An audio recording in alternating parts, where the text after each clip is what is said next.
Hi there, Melissa Lemon here, and welcome to my Focusing on Forgiveness series. Today I'm talking about a couple of different topics in tandem. I had originally planned to talk about them separately, and as I sat down to record the first one, I felt very strongly that they were actually connected and linked. So the first one is forgiving God, and the second one is forgiving ourselves. And the reality is, to me, there's really never anything to forgive God for in reality because of his goodness. However, I think there are times we perceive we need to forgive him because maybe we're angry with him or something, or maybe we're blaming him, blaming God, a deity, them for something. And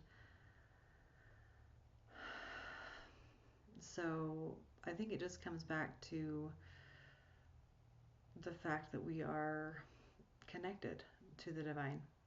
We are literally a part of the family of the divine, the fractured family of the divine.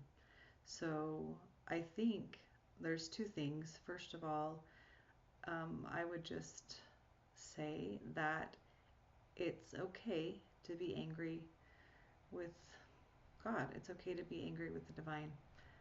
They can handle it, and it's just honestly a part of, I feel like it's a part of life. I think every normal human being has had a moment or two where they've just felt maybe some anger or blame toward the divine. That's been my personal experience as I've worked with people in healing. That comes up all the time, and I think there's just this connection between, when we're blaming God, or that really we're in part blaming ourselves. It might not appear that way, we might not perceive it that way, but I think in reality that's what's happening. So it's really important that we forgive ourselves. And that can be hard. That can almost be harder for some of us, I think, than forgiving other people.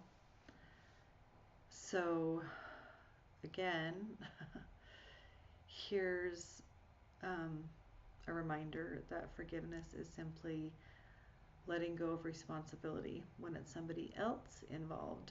So I think when it's ourselves involved, two things. If we are actually guilty of something, then we can take responsibility for it. And the end. If we are feeling horrible and guilty, but in reality, there's not anything we need to feel guilty for, then I think it's time for some self-evaluation and some healing work that needs to happen to kind of overcome that tendency, because I know that's been an issue for me, and I think I know a lot of other people that that's the tendency, is to feel a lot of guilt for no reason. And so that involves healing, where, feeling guilty because we actually did something involves taking responsibility and being accountable, and taking care of it and moving on, because everybody's allowed to make mistakes. You're allowed to make mistakes. I'm allowed to make mistakes. Mistakes are a great learning tool and a blessing in disguise, because sometimes it's annoying. But I think perfectionism can come in there too. Just like we don't want to make any mistakes, and so we're like really hard on ourselves when we are making mistakes or perceived mistakes. And yeah, it's okay to make mistakes. That's the whole point of this video. It's okay to make mistakes. Forgive yourself, and forgiving God will just come naturally after that. So thanks so much for watching. We will see you tomorrow. Bye.